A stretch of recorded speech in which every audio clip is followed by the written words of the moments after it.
everyone for joining us today. It is amazing to have our very first Women in Industry event for Electrical Safety Fortnight. My name's Donna Heelan. I'm the Deputy Director General for the Office of Industrial Relations, but my normal day job is Executive Director of the Electrical Safety Office, so something I'm very passionate about. I'd like to acknowledge traditional custodians on the land on which we meet and pay our respects to elders past and present, and extend our welcome to the traditional custodians from the lands that everyone online is joining us today. For those of you who are in the room, a little bit of housekeeping. If you can make sure your phones are on silent, please. If you need the bathrooms, if you go out this door and follow it around past the kitchenette, you will find them to your right. In case of the emergency, please follow our friendly Acacia Ridge TAFE staff. For our online viewers, if you have any technical problems, don't ask me, I can't help you. But please make sure the sound is turned on. Try refreshing your browser, and if that doesn't work, please contact us via the chat, and the team over here will be able to work out what the issue is. Or if you get really stuck, send us a quick email to events@oir.qrd.gov.au. I'd like to again welcome everyone that's here today and across Queensland, and a big shout out to the team. We've got Dave and Mick from our Electrical Safety Supply Networks team, and our local partners Shakira and Angus from Rio Tinto, who are joining us from Weipa this afternoon, so welcome to them as well.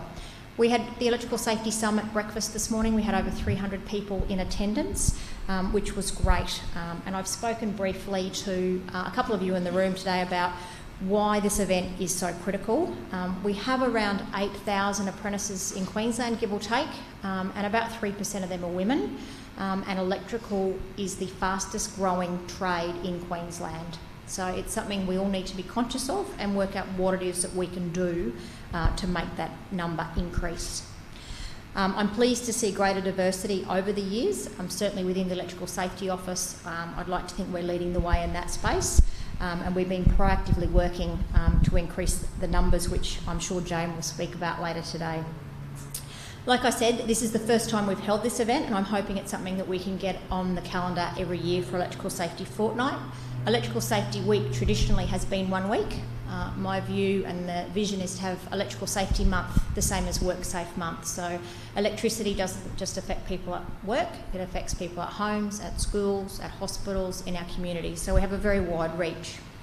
Talking about wide reach, I'd like to have a big shout out to Regina, who is a member of a number of our committees as part of the Electrical Safety Office. Regina is in Germany today, and she's got some ladies together for breakfast to live stream the event. So many thanks, Regina, for that. And I will probably pronounce this wrong, but Guten Tag to all of you from Germany that are online. At the end of the program, we'll have a Q&A session with our speakers. So if you are online and would like to ask a question, please pop in the chat, or if you're in the room, pop your hand up, and Loz will come over with a microphone. So without further ado, let's kick off. I'd like to introduce our first two speakers who are over here having a chat with me today.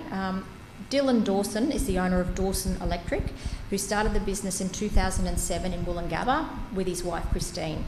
Specialising in residential electrical and maintenance, Dylan works with a team of experienced electricians and apprentices to provide high-quality customer service across Queensland. Joining him is his apprentice Keely, who began working 4 years ago. I was going to say 4 years of age, but that would be illegal on many counts, at the age of 15 as a school-based apprentice. Keely is now a third-year apprentice, and when she was 17, she took out both the Awesome Women in Construction Professional of the Year Award and the Construction Skills Queensland Young Achiever Award in 2022. Good afternoon to both of you. Welcome. So I'm just going to kick off with some questions. Again, if you've got questions from the field, I'm used to being outside, obviously, from the room, please let me know. But Dylan, if we can start with you, how do you foster a culture of inclusivity in your workplace? For us, I think it comes from our values that we've sort of set in the business. My wife and I decided that, from when I was on the tools going into people's houses, I would treat it like it was their castle, so old-fashioned values, that sort of thing. And I think that sort of flows on to how we treat each other in the business, and how we treat our customers. Also, for me, it sort of resonates with me. I mean, I'm the dad of 3 girls, high school girls. So, I know what it's like having teenage girls. So I think that sort of resonates with me also. So it's kind of easy in that sort of way to foster that sort of a thing for us in our business. And my wife works in the business as well, so yeah. That's excellent.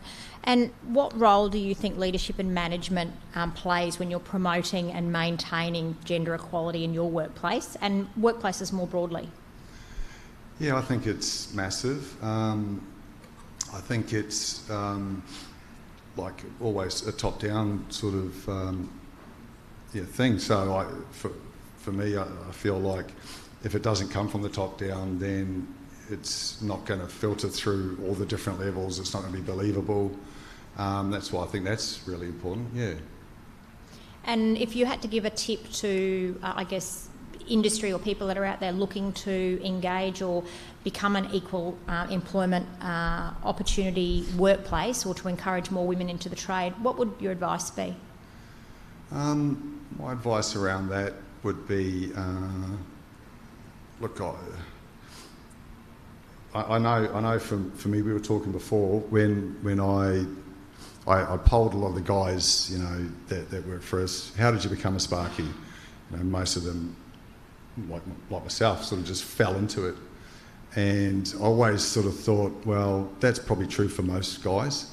But I always thought, if a girl came into the trade, she's chosen it.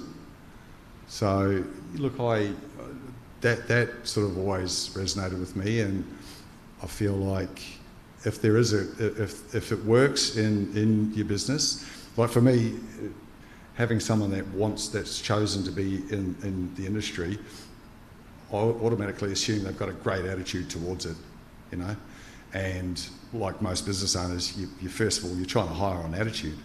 So if you can overcome that hurdle, I mean, we can train anyone on anything. So I think that's the thing to look for, and that's what I think for any girls that are looking to do a trade business. Most likely they've chosen to do that. Thanks, Dylan.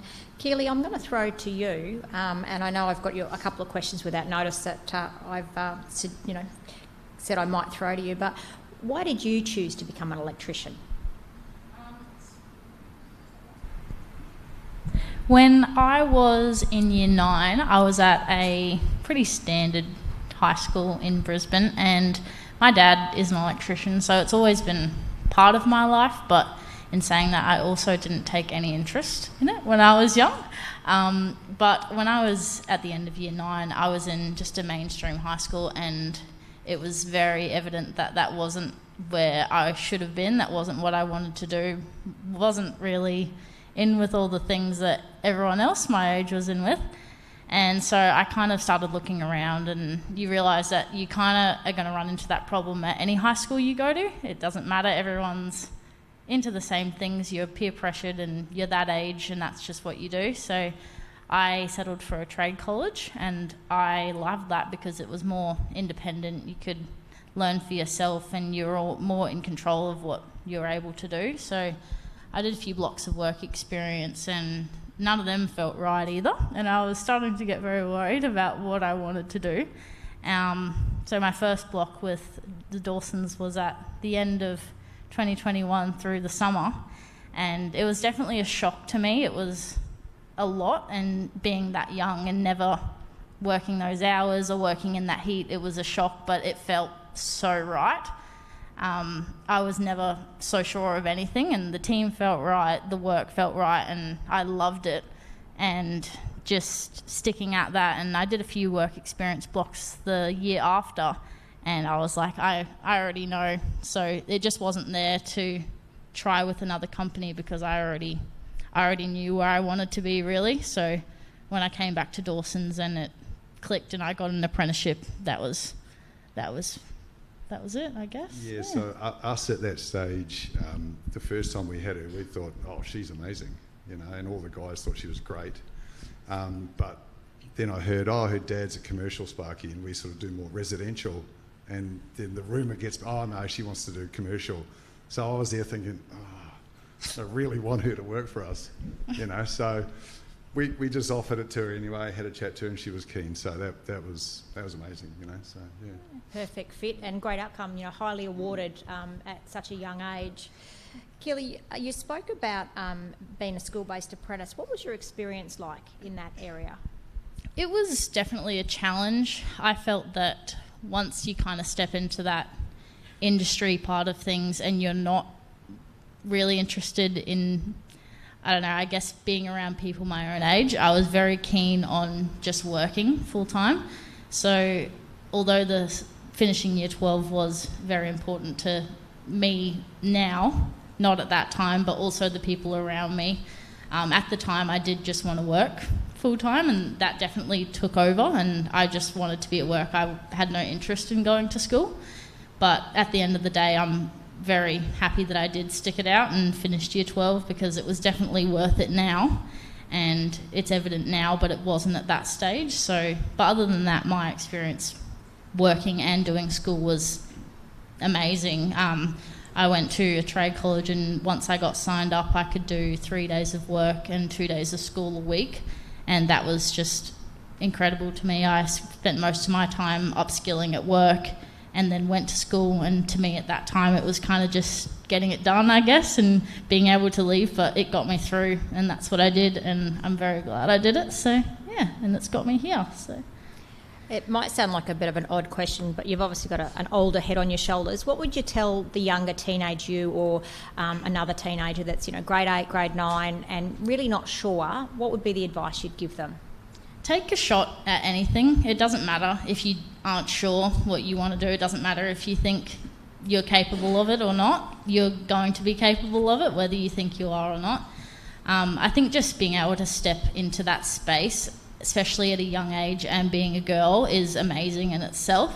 So if you can bring yourself to do that, you're already 2 steps ahead of everyone else who hasn't taken that step yet. And just experiencing it. You don't know what you're going to want to do until you do it. I had no idea what I wanted to do until something felt right, and it will feel right. You'll step into a space and you'll be like, yep, that's what I want to do. So I think just taking a shot and giving your all into something. Don't do everything with purpose, basically. So when you step into a space, people don't want you to be half there. They want to see everything that you can do, and if you can earn the respect of the people around you, you've already got a head up with all these different companies that you've done work experience or tried for, and that's just an advantage in itself, I guess. Wow, that is great answer. We're getting lots of questions on the chat, and I'm going to throw this one to both of you because it may be a different response, I would suggest. What unique qualities do you think women bring to the trade? I think to most trades, really, they probably bring more attention to detail. I think might be the one thing. I think guys, I'm probably stereotyping here, but we have to drum it into a lot of the guys to pay attention to smaller details because it's what the customer wants, you know. It's that sort of thing. I think that's I think a bit more attention to detail. That's just my experience. Yeah. I'd agree. I think I have. Well, I don't want to sound, you know, cocky or anything, but compared to the people I work around, the attention to detail is there because that's something that I take more pride in. Things like, I know it sounds stereotypical again, but cleaning up is a big thing.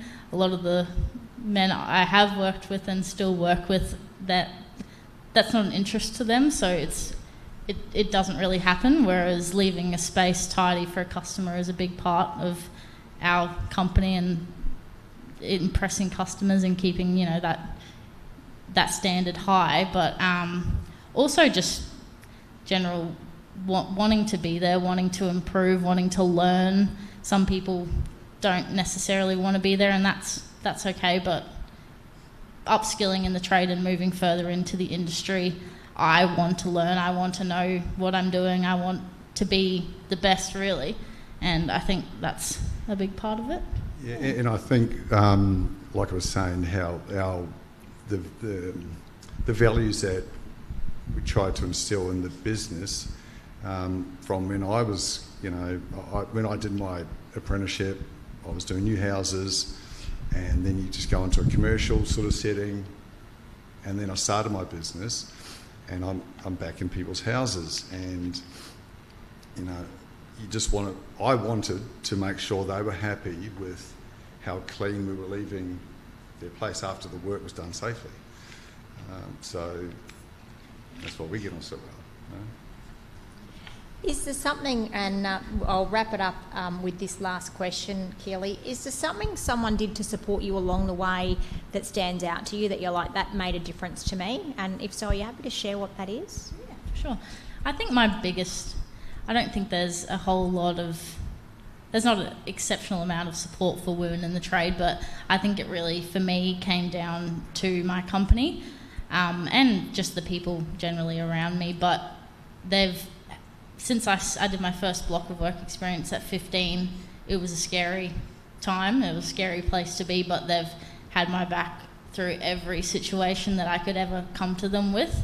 There's nothing that's too much, and I think someone like being able to stick at that and giving me a chance to prove myself and move up, and now being where I am at today, that's a lot compared to what a lot of people wouldn't give that a chance. And I obviously wasn't very good when I started, but just giving me the chance to move up in the ranks is really important to me, and I'm really grateful for that. So yeah. Well said. Any questions from the floor before we say a big thank you to Dylan and Keely? No? Let's give them a round of applause. Thank you so much.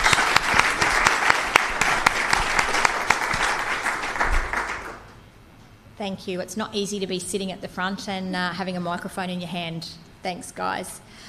I'd like to introduce Jane Darling, who works for the Electrical Safety Office. Before joining the ESO as a Senior Electrical Safety Inspector, Jane worked as an electrician and has been in the construction industry for nearly 30 years. Jane has been with us for over 5 years now and continues to be an absolute powerhouse in her industry. She's also a very strong advocate for women in the electrical trade. Welcome, Jane.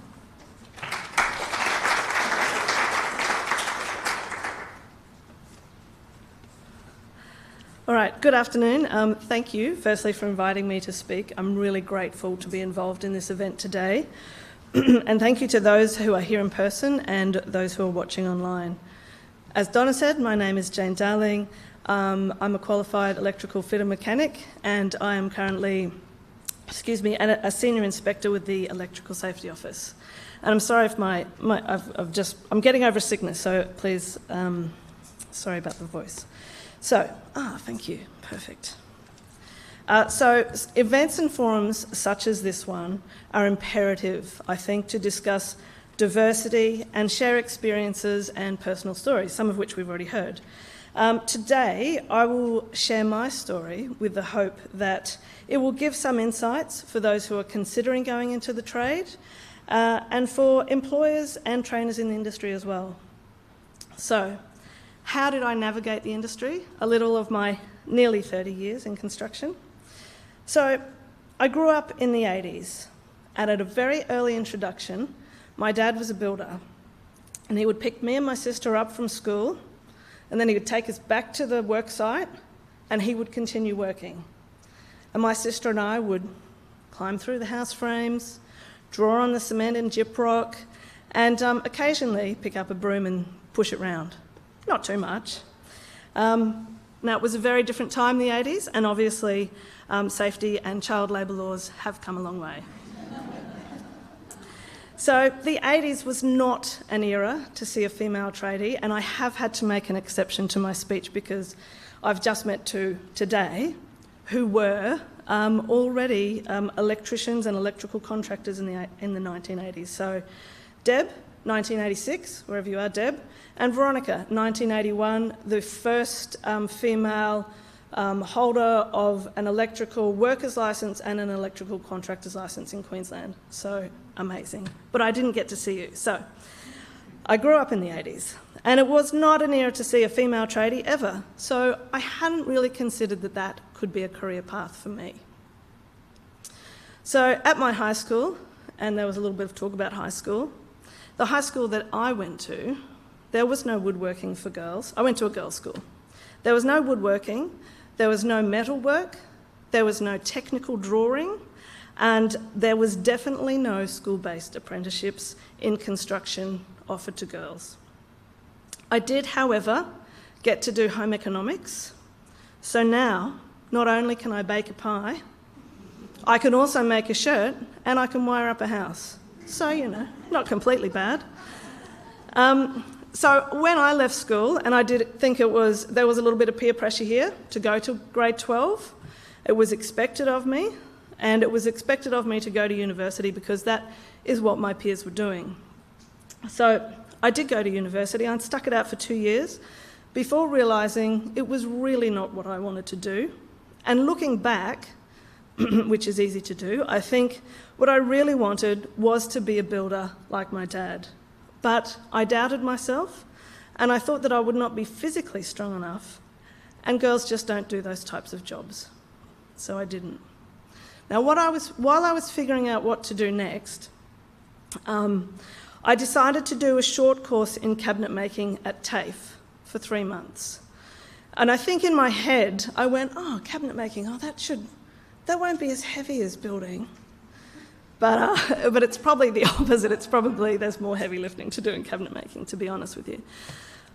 So I'd done the short course, and after that short course, an opportunity came my way, and I was lucky enough to land myself an apprenticeship, a cabinet making apprenticeship, at a small family-run business.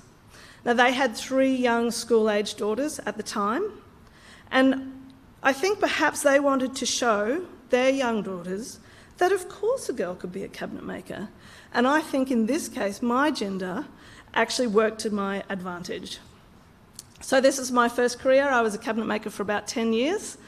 And during that time, so it's now the 90s, I remember meeting one other female on site, and she was a painter.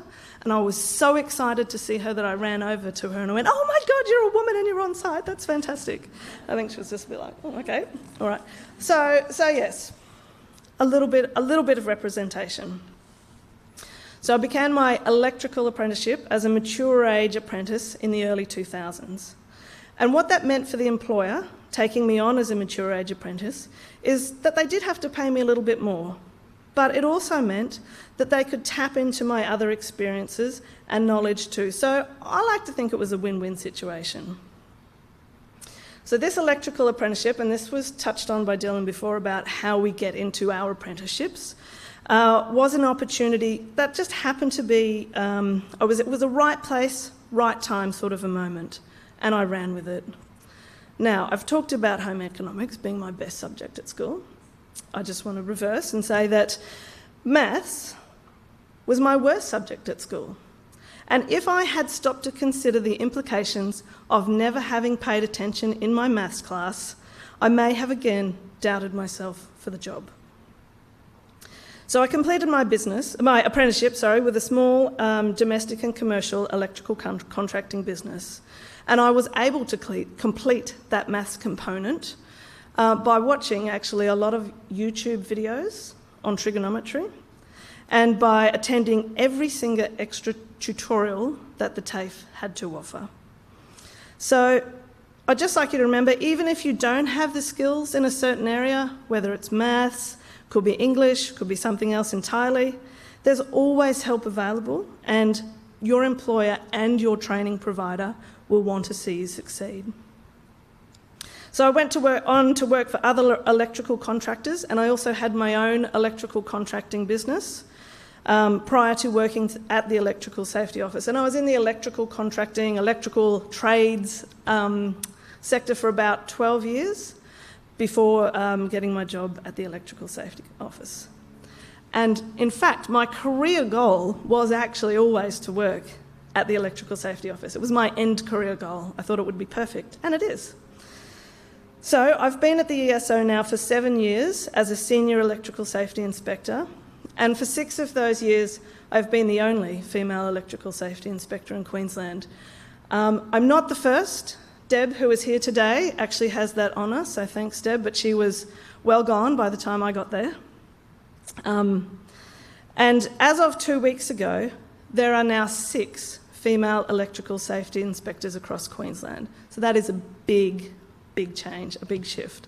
And I'd like to talk about that in just a moment. So at the time of my recruitment, it was a targeted recruitment by the then Director Victoria Thompson to increase the number of female inspectors from 0 to at least 1. So that was me. Getting back to the Electrical Safety Office, I think we have a great culture, and studies show that this great diversity in the workplace actually increases productivity and safety. And across all levels of the ESO, we promote and strive for diversity. So there are a lot of inspiring women at the ESO, and I'm just going to name a few who are here today, who have really helped me and been an inspiration to me. The first one is Stacey Oslands, who is the Director of Supply and Networks. Greer, if she's here, I'm not sure if she's here. She is also a fellow Sparky, and she's a Principal Advisor in Electrical Licensing. And Executive Director and Acting DDG, Donna, who has just been speaking.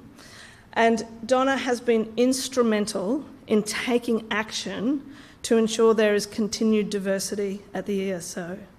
And because of that action, we have more women in the ESO across all levels of the business structure. And there's quite a few of them in the room here today, so if you'd like to talk to them after, they'd be more than happy to, I'm sure. Now, in discussing all of this, I do think it's important to touch on topics that can be sensitive. And I want to address the topic of targets and quotas for increasing females in the industry. Excuse me.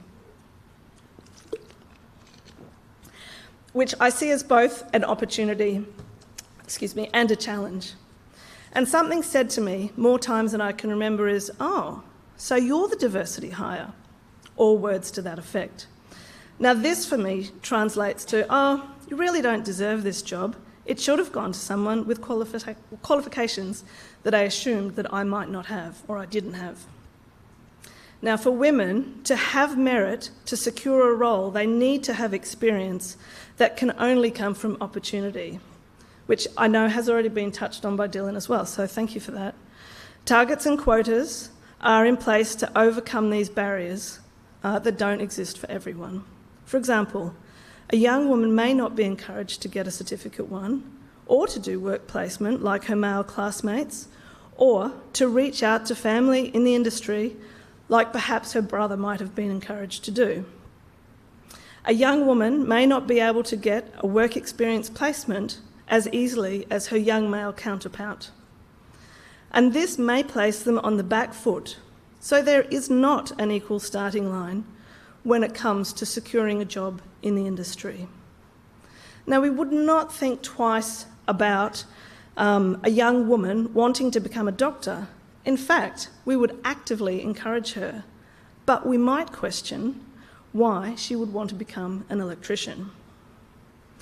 In once male-dominated industries, such as doctor, policing, army, these targets and quota methods were adopted. In these areas, there is now a critical mass, and the merit process works regardless because of the size of the pool of the applicants. And it makes sense. Why would we only limit our recruitment options to 50% of the workforce? So am I a diversity hire? I see it as my responsibility to be an example and to use my visibility to assist others to overcome the challenges they might be presented with and help them see the opportunities that are available to them. Now, I think it's a very exciting time to be a woman in this industry, and we're just at the beginning of it all. We're change makers, simply by the virtue of being a woman in this industry. And to all our male allies who support us, you are also a vital part of this change making. And I would say to our male allies, you also have a role in this dialogue, and I think it's an essential one, because you can also identify the opportunity that you can be a leader in this part of the industry. Speak up if you see something.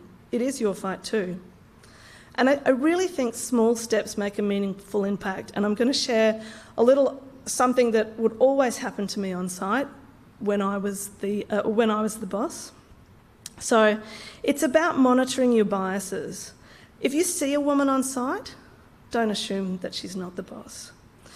I have had this experience where my male apprentice is standing next to me and the male is addressing my male apprentice and he's looking at me awkwardly like this and he goes, "Oh mate, you'll have to talk to Jane because she's in charge." And it happened over and over again. And I was fine with it. I would just wait till they'd finished and then I'd wait for the apprentice to say, "Talk to her." So that's a little of the history, a little of what I've experienced. So I'd just like to let you know now that there are many great support groups that are now available within the industry, and one of those is NAWIC, which is the National Association of Women in Construction. They regularly organise a Women on Tools breakfast, which often happens at the TAFE. It happens at this TAFE over here. And they organise another one. It's called Speed Careering, which is where women in the industry talk to young school-based or high school-based girls about getting in the industry. So these are both great supports. They also have a Male Allies working group.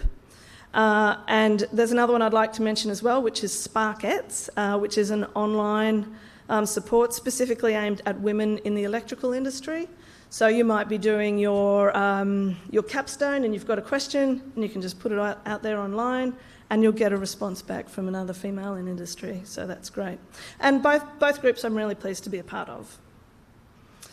So just finally, I love that being an electrician, or any trade, but electrical's the best, is so much more accessible to young women.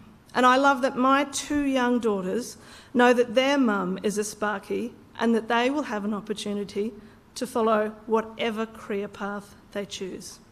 Thank you.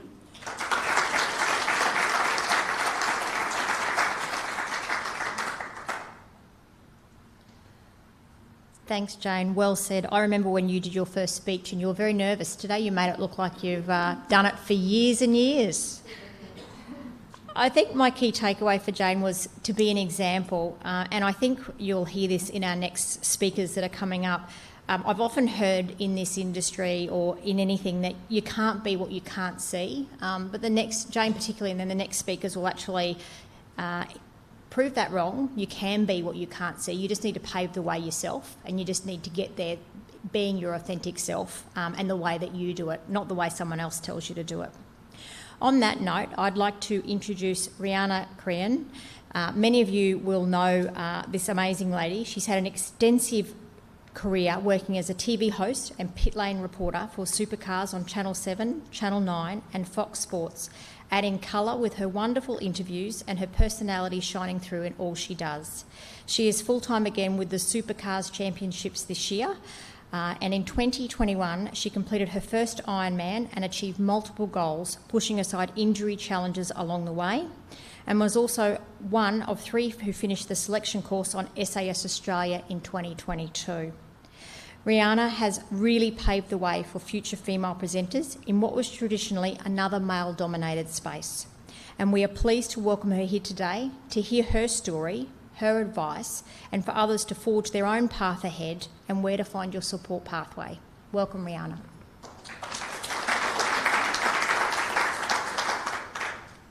Thank you, Donna. Wow, what an introduction. I've got to live up to expectations now. Good afternoon, everyone. I'm delighted to be speaking with you here today. As Donna said, I'm a motorsports television presenter, most often seen running up and down the pit lane for the Supercars Championship. And as Donna mentioned, I also was one of 3 successful contestants on the TV show SAS Australia. Now, I know I probably seem very out of place here today, and the other speakers said they're very nervous about speaking, but I'm the one that should be nervous because I don't really belong in this room with all of you wonderful ladies and gentlemen. But I feel like that my experience working in a very male-dominated industry probably shares some real parallels with the ladies in the room here and the people that are listening online. And I really just want to share some of the challenges that I've faced, particularly in those early years when I got started in my role at Supercars, the changes that I've been fortunate to see in our industry, the importance of being a champion to other people in the industry. So thank you so much for taking the time, for giving me this opportunity, and I'm really grateful to be here. I suppose a little bit about me. I'm originally from WA and grew up with a deep passion for dancing and performing arts. I always thought that I'd have some sort of career in the entertainment industry. I just had no idea what that would look like. I also had a huge interest in the medical industry. My mum, she's a registered nurse, and I was obsessed with watching all of the medical TV shows that you could possibly watch. The gorier the better. I just was really weird like that and just loved it.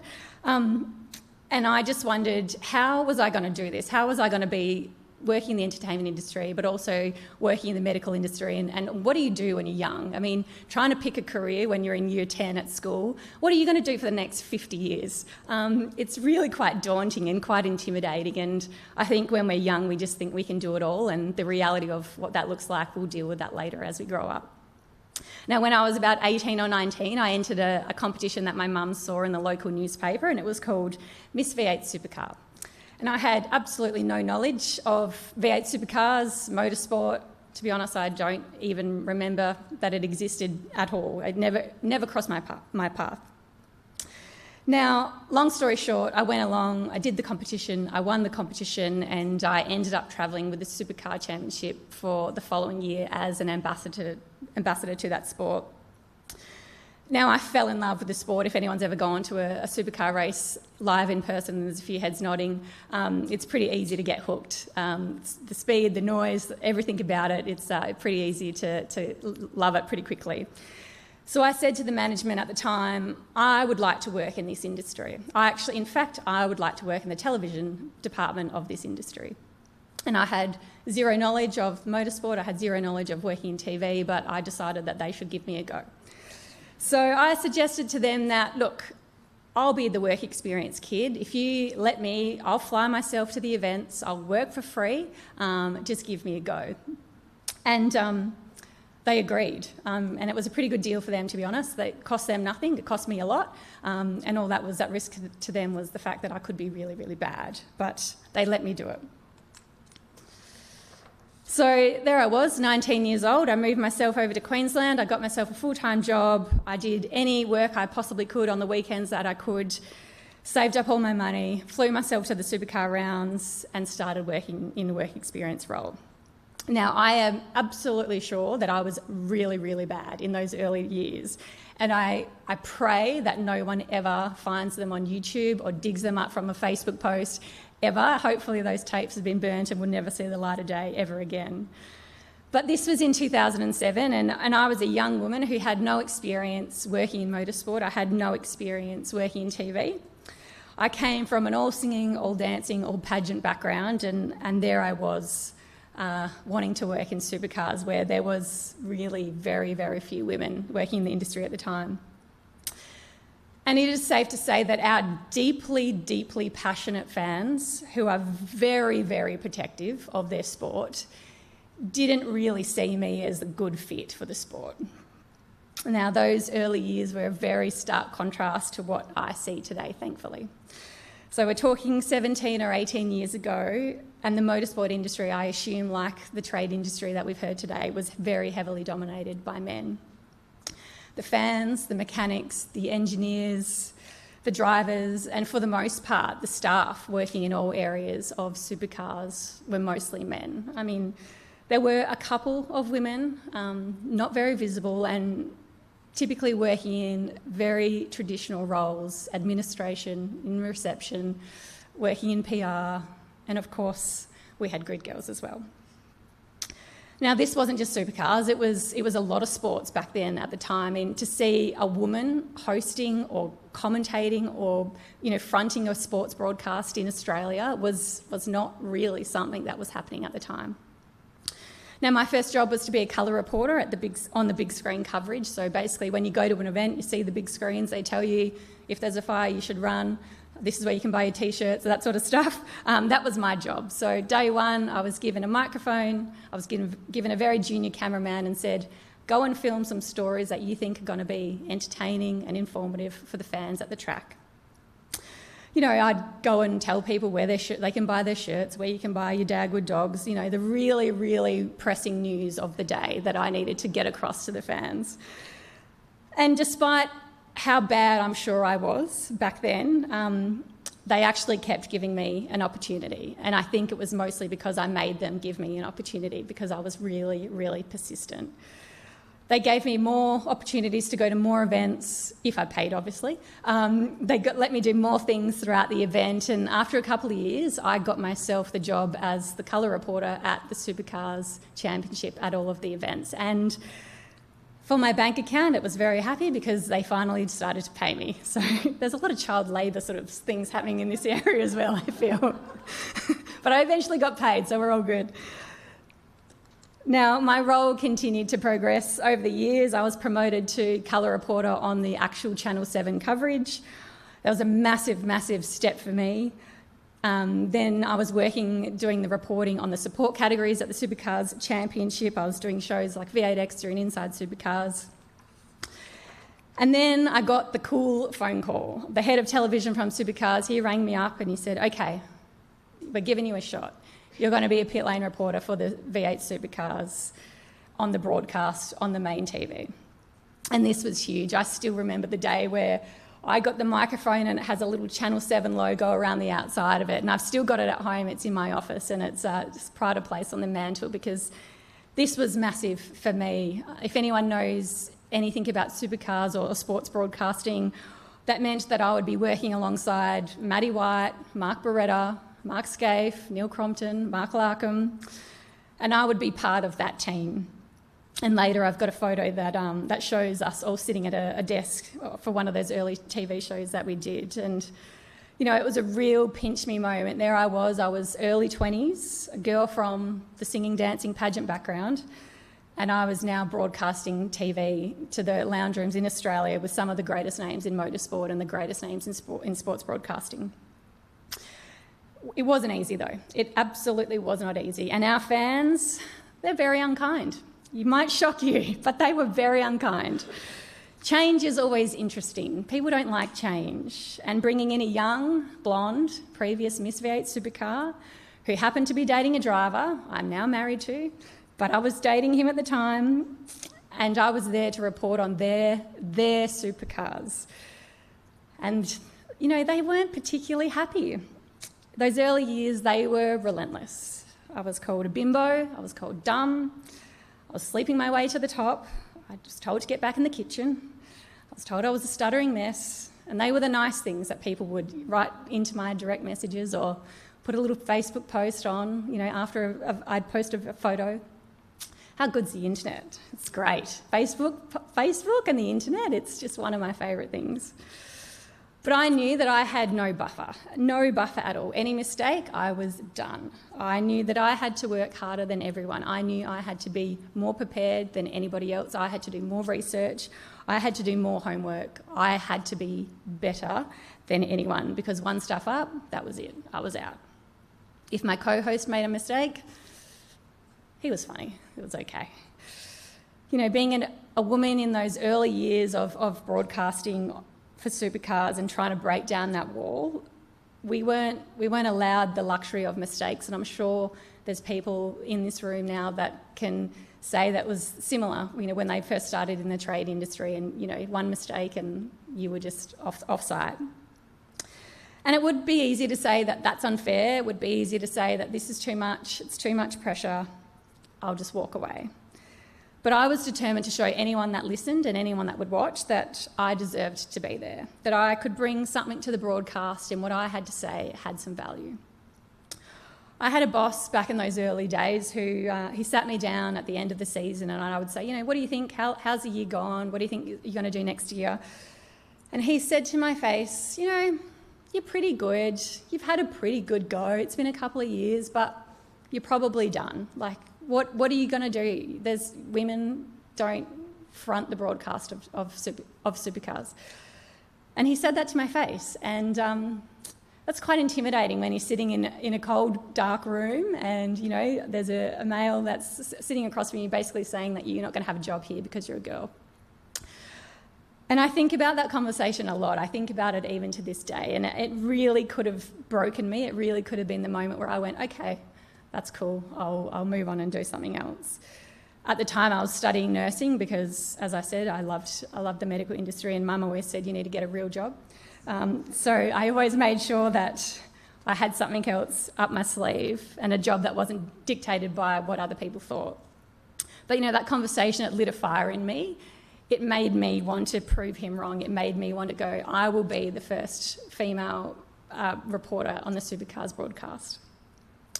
I did go on to finish my nursing degree just to keep Mum happy, and I juggled both careers for a little bit, and I really lived a bit of a double life. I'd be there in the emergency department on a night shift, elbow deep in all sorts of things you don't want to know. And then the next day I'd be in the hair and makeup chair getting ready to broadcast Supercars to the country. And it really was a wild time in my life, living that double life. But the TV stuff started to take off, and sadly the nursing slipped by the wayside, and I just couldn't possibly juggle both of them. So nursing had to go on the back burner. Maybe I'll pick it up again when I'm too old to be standing in front of a crowd. And I really believe, particularly in moments like that, it's so important that you have your mentors, you have your people, and you find your people. Your mentors, your allies, your cheerleaders, whatever you want to call them. Those early days, I was so intimidated by the environment that I was in. But I also knew that I wanted to be successful. I wanted to get as far as I could in terms of the broadcast. And I really wanted to be a valued member of our industry. I was very, very lucky. I had some really, really good people around me that supported me, that saw potential in me, much like Dylan and Keely that we heard from earlier. People that have got you back right from that very start, and they had the belief in me. And I would be very annoying. I would email network executives every couple of months. I would send them my show reel. I'd update the show reel and I'd send it again, and I'm sure it just goes straight to their spam box, and they're like, this girl is really annoying. But I just kept going because I knew that I wanted to work in the industry. I'd come to events like this, and you'd network and you'd meet people, and you'd write their name down and grab their business card and make sure you'd follow up. Is there any opportunities that I can be part of? That's sort of the line that you say. Is there any opportunities that you think would suit me? I'd really be happy to give it a go. But that's what I needed to do, and I'm sure that there's a lot of people in this room that can relate to that as well. And find those people that are going to have your back right from the very get-go. It was funny, the other day I was actually going through an old laptop and I found a whole pile of emails that I'd sent to my boss at the time, and it's really embarrassing because, when you're young and you just don't know how to construct an email properly. But it was just me relentlessly sending emails saying, have you seen, how did I go on the weekend? Could you watch this? Could you give me some feedback? Here's a story idea, blah, blah, blah, all that sort of stuff. And I really think that that's why people had belief in me, because they saw the work that I was going to behind the scenes to improve. That's the photo I was talking about, sitting on the desk with my fellow hosts, Barrett's, Crompo, Scafie and Larko. And that was at Bathurst. If anyone knows the Bathurst 1000 race, it's a pretty big part of the Supercars Championship. And that was a live show that we were doing at the track, and I was absolutely terrified. It was a live broadcast. I'm sitting on this host desk, there's lights glaring at you. We had a live audience. But it was pretty cool. I sort of had to take a bit of a look, either side and go, wow, we're here. I've got the logo on the shirt, and I've still got the shirt too. And the one in the middle, that was from a really cool time in my career. I think it was 2015. Jeremy Clarkson, James May, Richard Hammond, the Top Gear show. I'm sure there's people who are familiar with the show. He's very polarising, Jeremy, but deep down he's quite a good guy. They were doing a show in Australia, a live show, and I sent my audition tape off to them, and for whatever reason, Jeremy thought I was good for the show. So for a couple of years I worked with those guys, and at the time Top Gear was probably one of I think it was the most watched TV show in the world. And a guy like Jeremy Clarkson didn't need to take the time to speak to me at all, but he's still to this day is one of my biggest supporters and made me feel so comfortable on set. And it's people like that, people who you look up to, role models who you think, why would they want to talk to me? But he obviously saw that I was willing to put in the hard work, and grabbing people like that is so important in your progression. People that are going to lift you up, but people that are going to let you know, maybe you could do a little bit better here or there, and give you constructive criticism. In those early days, I keep talking about how hard I had to work, but you had to. I really had to. It was too easy to be thrown to the wayside if I made a mistake, and it was really hard. The criticism was quite relentless. The unkind words, the constant line about I was only there because I was dating a driver, constantly being told that, I was annoying. I actually one day had someone come up to me and say, "You're too pretty to be working in car racing." And I don't really know what he meant, but I don't think that a man would ever get a comment like that said to them. It shouldn't be anything about what we look like. It should be about, Jane's nodding, it should be about whether we do a good or a bad job. But, I think it's just so important, and Jane touched on it and Donna touched on it as well, about staying true to yourself. You want people around you that are going to lift you up, but at the end of the day, you need to stay true to yourself and be the best version of yourself. And that doesn't stop. Still to this day, I'm nearly 20 years into my career at Supercars, and I continually ask what I could be doing better, how I could improve. I speak to my other hosts about what they think I could do to help improve our coverage, and I think it's so important that we continue to strive to be better. I think, like this event is showcasing today, thankfully, a lot has changed over the years. Hearing Jane's story, hearing Dylan and Keely, I think, thankfully, we are all moving in the right direction. That is in the trade industry and in motorsport. And there are opportunities for women, but not just inclusion.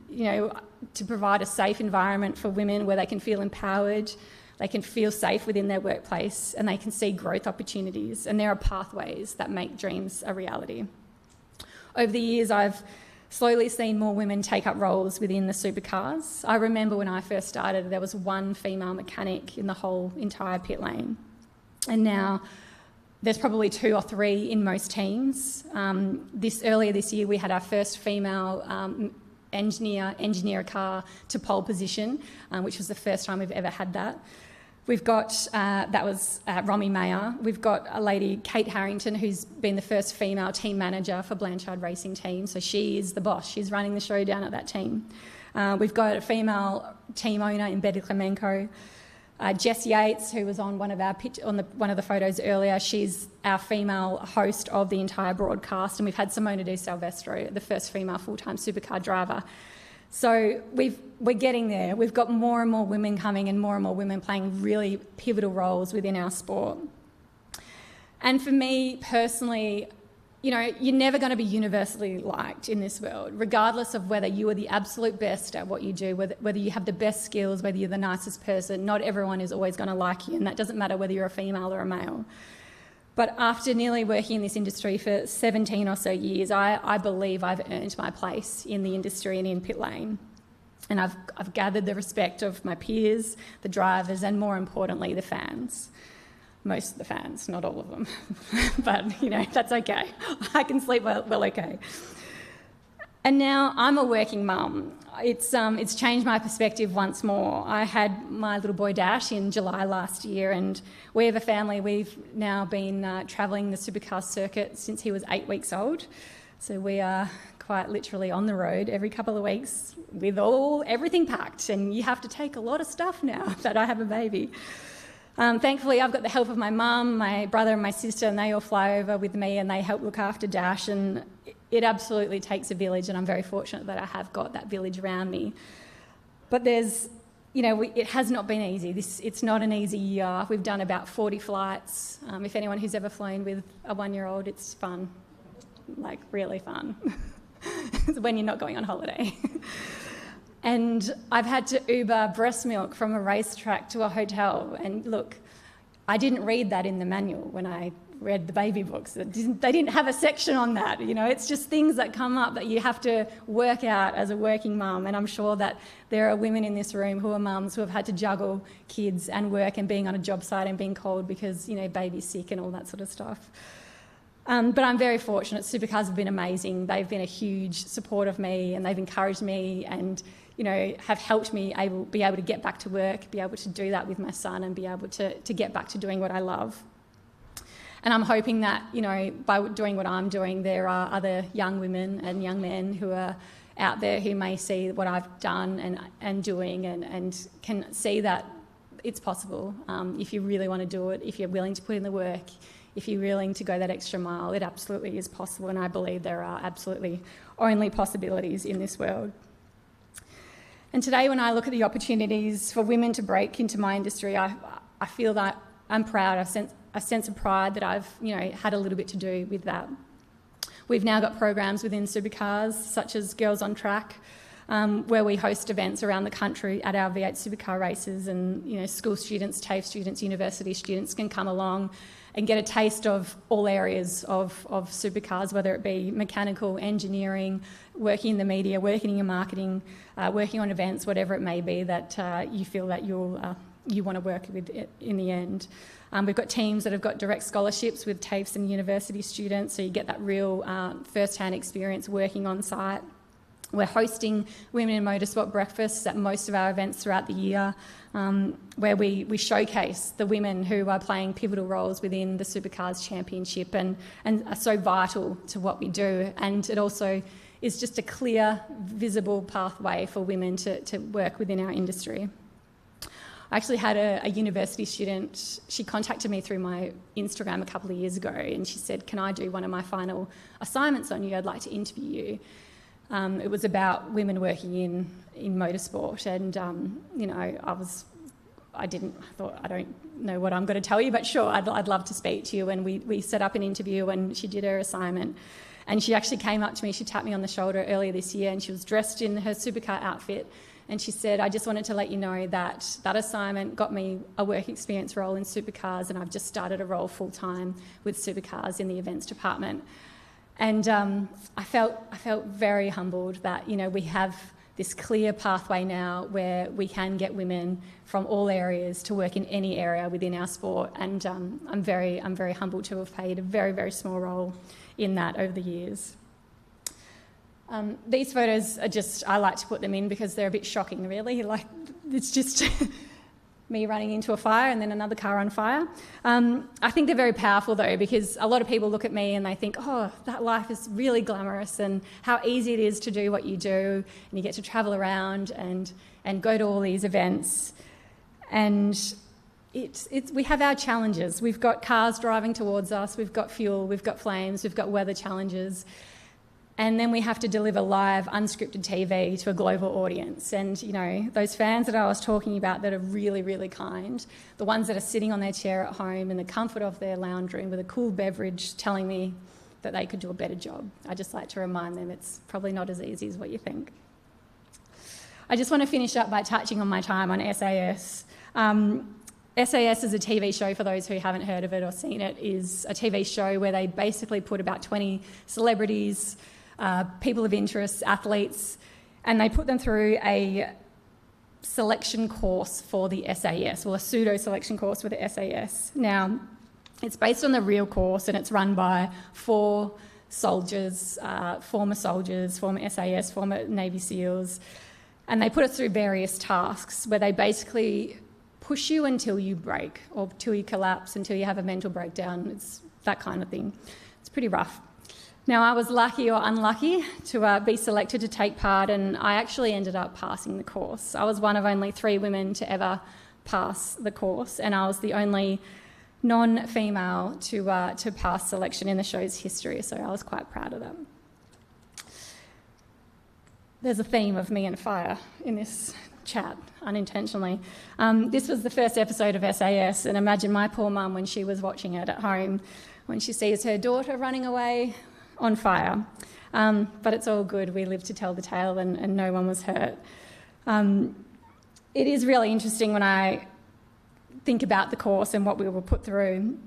From the outside, it certainly doesn't look like I would be the one standing at the end of selection and I would be able to pass. Like, we had the likes of Barry Hall, we had NRL legend Darius Boyd, we had boxing superstar Michael Zarafa, we had NRL women's star Millie Boyle, so many other incredible people that I was competing against.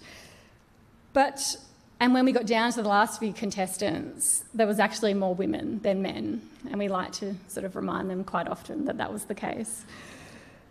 But I think the success that us girls had in the show, particularly where it appears like it's a men's arena, was the fact that our greatest supporters were the boys. Barry Hall, Jeff Ugle, Darius Boyd, they were just incredible cheerleaders for all of us, but in particular for us women. They would constantly encourage us, they were constantly supporting us, they were constantly teaching us. And when we didn't think we could possibly do another awful, awful thing, like, you know, jumping out of another helicopter, or being pepper sprayed to the eyes, or running into a room full of tear gas, yes, I chose to do all of those things. But these guys were our champions. They were our supporters, and they taught me so much. And it really, really showed me just through adversity, just the importance of both genders working together, not working against each other. We were working together to get the best out of each other. And I suppose I don't want to say that that's a surprise, but going in, I expected the men to be the ones standing at the end and the ones being successful. The environment that we created, it really was such an inclusive environment. We had such strong role models, and it really allowed me to get the very best out of myself. I walked into that show incredibly intimidated and absolutely feeling like I did not belong there, and I surely shouldn't have been considered on the same playing field as the other contestants that were there. But I walked out with a whole new appreciation for my worth and my value and what I can bring to a situation. And we had a little diary, and I wrote in that diary, which is very unlike me, but I did write, I am strong, I am confident, I belong here, I can do this. And I said that to myself every morning before we went off and were tear gassed or pepper sprayed or thrown out of a helicopter or those other things. And I just really hope that for you in the room today and for the people that are listening online, that you can walk away with the same belief in yourself. Everyone here is creating a better future, not just for yourself, for your daughters, for your sons, and for the generations to come. And as Donna said before, you can't be what you can't see. But I feel like in this room and what we've heard today, I can see opportunity and I can see success within this room. So thank you so much for having me here today. I probably have gone over time, so I apologise for that. But I really appreciate you having me here, and thank you for listening. Thank you.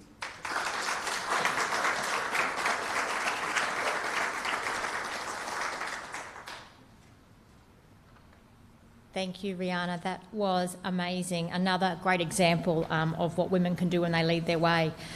I'd like to just pick up on one point that was really clear in some of the words you were saying. It's about not having a buffer. And I think one of the key takeaways for everyone in this room, and as a challenge for all of us, is what can we do to be someone else's buffer? What can we do to speak up, to step up, to reach out, or to help out, so that someone that feels like they haven't got a buffer to make a mistake actually does have that? And I think that goes a very long way, particularly when we're talking about different challenging roles. Talking about people and those that I know already are a buffer, I'd like to use that as a segue to introduce Cassie Tomasi. Cassie is a valued worker for Stowe Australia, one of the leading contractors in the electrical industry. She has worked there for over 10 years and has been a crucial part of both large-scale construction projects and the Southern Queensland Service Division. Cassie holds an electrical fitter mechanic licence, as well as holding licences licences in high-risk works. She has always held a very firm stance on fair and safe work practices, and is a very proud Electrical Safety Board member representing workers.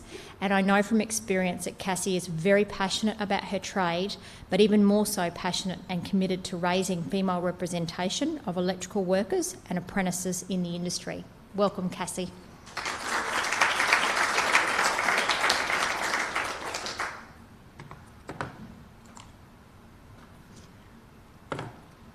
Good afternoon, ladies and gentlemen. My name is Cassie Tomasi, and I'm proud to be a qualified electrician for 10 years now. Today I want to share some of my experiences being a woman in a traditionally male-dominated industry, and hopefully inspire some more women to take up the electrical trade. After finishing high school, I lacked direction. Like many, I gravitated towards office jobs, reception, accounts, things like that. I'd always been passionate about working hands-on, but I couldn't see any clear pathways, especially since I didn't see many women pursuing these types of careers. It was hard for me to imagine myself in a role that wasn't visible to me. Then I travelled to London for a couple of years on a working holiday. It wasn't until my return that I found my true calling. I was fortunate enough to land a job in construction cleaning, a role that was both physically demanding and incredibly eye-opening. It was in this environment that I began to see the potential benefits of working in the construction industry. For the first time, I saw other women, as few as they were, working in various trades. Inspired by those women, I decided to apply for an electrical apprenticeship. But back in 2010, women in the trade were still a rarity and the doors weren't exactly swinging open. It took a good 10 months of fortnightly phone calls before I got my break. When Stowe Gold Coast took a chance on me, I became the first female in a workplace of 120 men. As daunting as it was also incredibly invigorating. I was stepping into uncharted territory, breaking new ground, and proving to myself and others that women can excel in the electrical trade. Throughout my career, I've had the privilege of working on a wide range of projects, from construction to FIFO, jobs on the Commonwealth Games, on-call at NRL and AFL matches, and various transport and maintenance roles.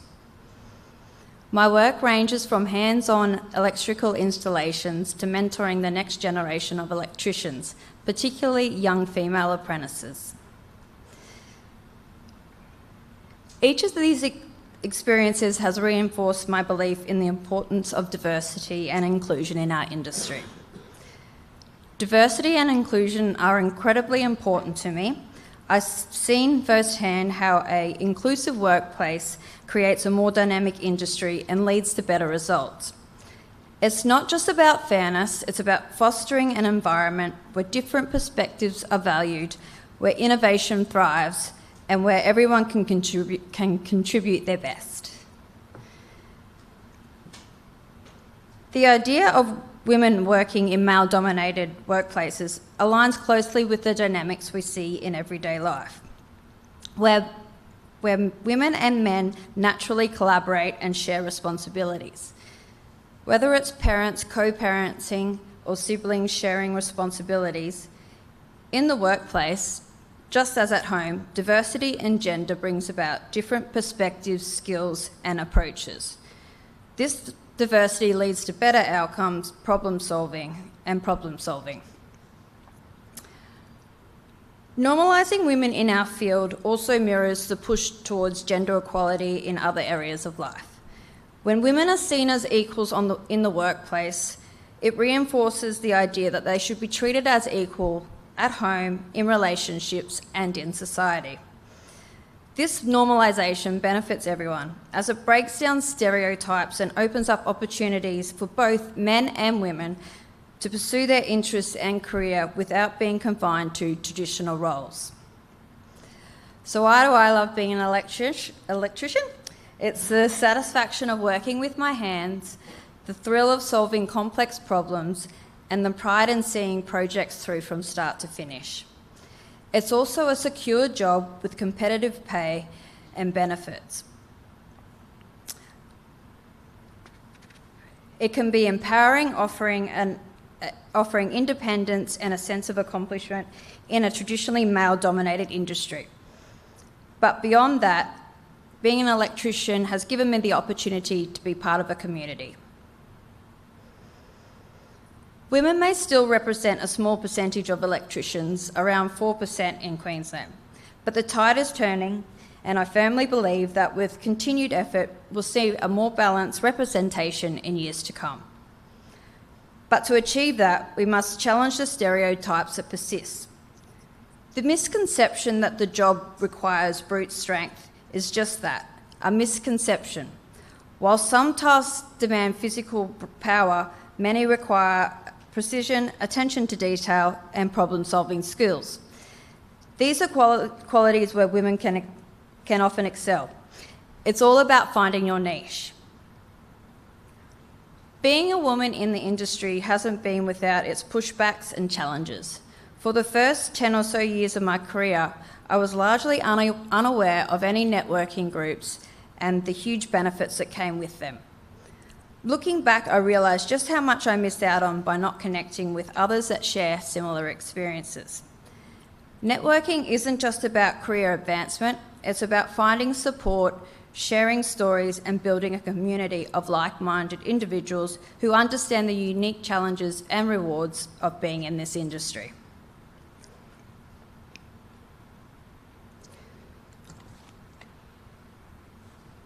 So that brings my key tips that I want to share with you today. First, build a support network, connect with industry groups and find mentors who can offer guidance. Surrounding myself with supportive people has made a world of difference to my career, boosting my confidence and personal growth. Next, stay persistent and resilient. You will face challenges and stereotypes, but don't let them deter you. Stay focused and be assertive in chasing opportunities and voicing what you want. Persistence is key. Sometimes it's all about showing up again and again until you get the chance to prove yourself. Invest in learning. Keep updated with the latest technologies and seek extra training to stay ahead. The electrical industry is constantly evolving. Prioritise safety. Always follow safety protocols. Ask questions if you're unsure. Safety is paramount in our industry, and that should never be compromised. Make sure you're well informed and never hesitate to speak up if you feel that something's not right. Finally, promote inclusivity. Lead by example, support your peers, and advocate for a diverse workplace. Your actions can inspire others and drive progress. By supporting inclusivity, you're not just making the workplace better for yourself, but for everybody around you.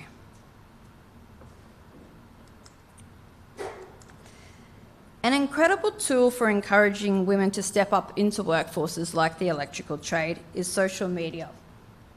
It connects us, empowers us, and gives us a platform to share our stories. But let's be real, if you're not careful, it can also be a bit of a time vortex. Social media is powerful, but it's all about balance. Use it to connect, share, and inspire. By using social media wisely, you can make a real impact without letting it impact your work. In conclusion, I encourage you to embrace this opportunity. Don't let stereotypes or preconceived notions stand in your way. Your unique perspectives, determination, and skills are not only needed, but are highly valued. Choosing to be a woman in the electrical trade isn't just a smart decision, it's one that can transform your life and inspire others. So let's keep breaking down the barriers, challenging the norms, and paving the way for future generations. Together we can create a more inclusive, dynamic, and successful industry. Thank you.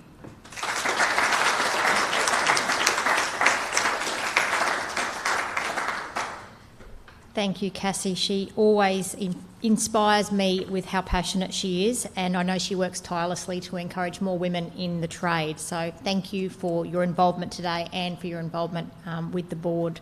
Speaking of the board, I'd like to introduce the Commissioner for Electrical Safety. I've had the pleasure of working with Keith McKenzie quite closely over the past few years. Unlike some, Keith, I'm going to show your age a little bit. You started your electrical career in 1986. I'm going to say some people in this room weren't born then, but we won't go there. And worked on domestic, commercial, hospital, petrochemical and industrial projects. Keith has been on a range of boards and committees in the area of apprentice training, construction, training competencies, workplace health and safety and Australian standards, and has been a member of the Electrical Safety Board and Electrical Licensing Committee since 2011. Prior to his current role as Commissioner for Electrical Safety, Keith was the President of the Queensland and Northern Territory Electrical Trade Unions Branch. Welcome, Keith.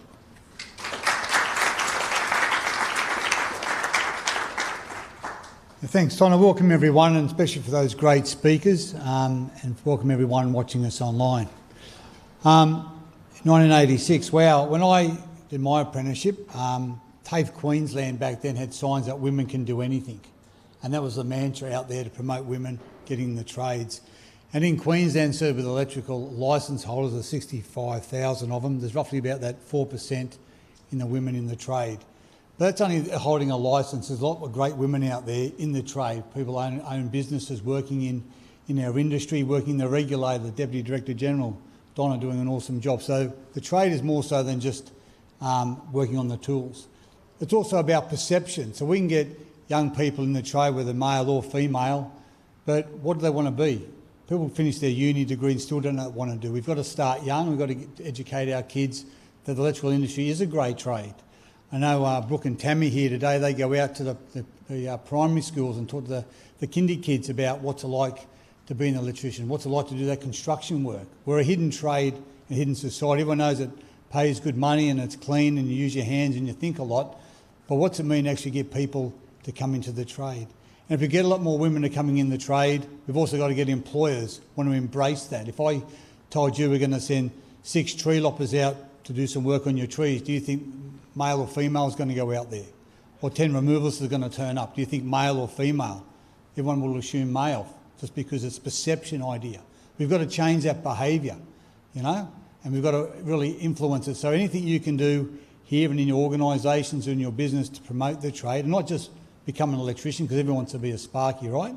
But it's bigger than that. It's in the telecommunication, it's running a business, it's in the engineering side of the trade. It's just more than that, or even working for the regulator.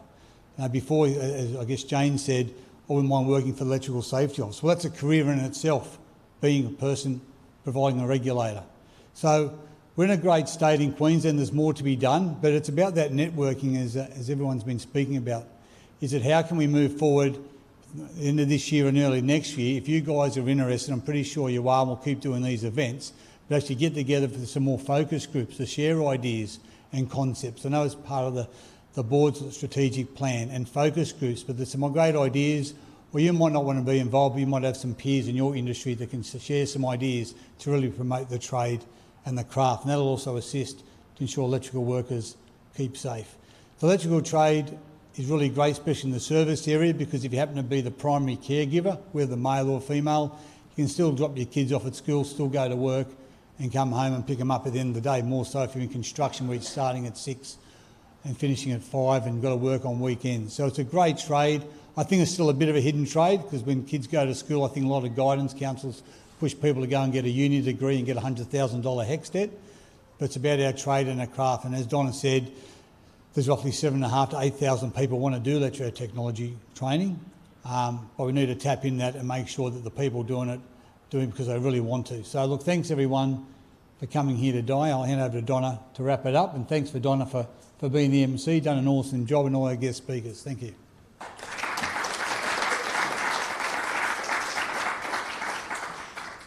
Thanks, Commissioner, and I do appreciate you and your brevity. I did say I've run way over time, not a great skill for an MC, I apologise, and Keith was very kind in wrapping up things quickly so we do have time for our Q&A. So the amazing speakers have joined us today, and we have some questions online. Jane, you're first up, which I'm sure you'll be thrilled about.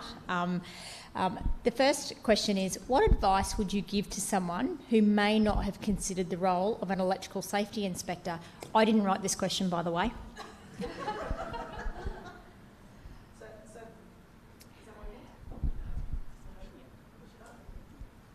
And do you want me to repeat the question? Yeah, thanks. What advice would you give to someone who may not have thought about doing the job you're doing now? In terms, it sounds like the question is, how do you become an electrical safety inspector? That's a better way to phrase it, thanks. So for me, I found out about the electrical safety office when I was working with a larger company, and we would have visits from the electrical safety office, and they would come and talk to us about what that meant if an inspector came on site to talk to you. And through that, I met an inspector, and I found that I was very drawn to the diversity of what the electrical safety office did. And I'm not going to lie, one of my influencing factors was, as I got older, I did not want to crawl under houses and through roofs in 40 or 50 degree heat. I mean, it was a factor. And when Keith said it's a clean job, I was like, oh, not the job I was doing. So that they were influencing factors, and I thought that, you know, given the history that I had in the industry, that this would be a good way to give back, and it would be a good way to educate people, which is the best part of the job for me. I know that obviously we also have to enforce the rules, but education is really where my passion lies. And although I'm not a natural speaker, I don't love doing it, I do it so people can see me and I can showcase what the Electrical Safety Office has to offer. So how do you get there? Well, become an electrician, I'd say. That's part one. 2, be passionate about the industry. And 3, have that goal. And if you'd like to become an electrical safety inspector, we are always on the lookout. And I think recruitment is always at the bottom of the eSafe articles, so you can always look out there. Is that correct? I think so. Thanks, Jane. I'm going to throw to Rihanna now. I mean, this is a really interesting question. It's knowing what you know now and what you've experienced over the years, what's something you would tell your younger self before you started out in the industry you're in? Thank you for the question. Firstly, I'm sorry, it's my fault that you guys are here too late, so I apologise. I talk too much. That I could tell my young self that once I was told by someone, I'll make sure I get this right, don't let your successes go to your head and your failures go to your heart. And in those early days when I spoke about, you know, how kind all the fans were, that was a sense of failure for me, you know, because they weren't accepting of me in the early days. And that nearly broke me, and that was nearly the end of the road because I just hated hearing such negative things about myself. So I think I needed to tell my younger self in those early days that, you know, the people that matter. The people that are you've never met, they've never met you. You know, they're just filling their day with a keyboard. So the people that matter. So yeah, try not to let any of your failures go to your heart too much, because we will all fail. Even now, we will all fail when we're at the, you know, when we're at the top. And you just have to. They're just learnings. They're part of life. Wonderful. What a great answer. Keely, the question from you online is, what would you say to people at high school or TAFE now who don't see, and I'm going to show my age, but who don't see trade as being cool? Oh, you've always got that in the back of your head on what I guess you want other people to perceive you as, and if you want people to like you for certain reasons or the people around you think it's not cool. At the end of the day, it's a choice that you have to make. It's not up to the people around you. If that's what you want to do, then go for it. At the end, like when 20 years down the track, those people in high school that think it's not cool to do a trade aren't really going to matter. And I just think getting out there, giving it a go, you may not like it and it may not be right for you, but trying is better than not trying. So, yeah. Thank you. Cassie, I have one for you. We've got some feedback from Beck online that it's so good to hear that change is afoot and loves to shout out to Sparkettes.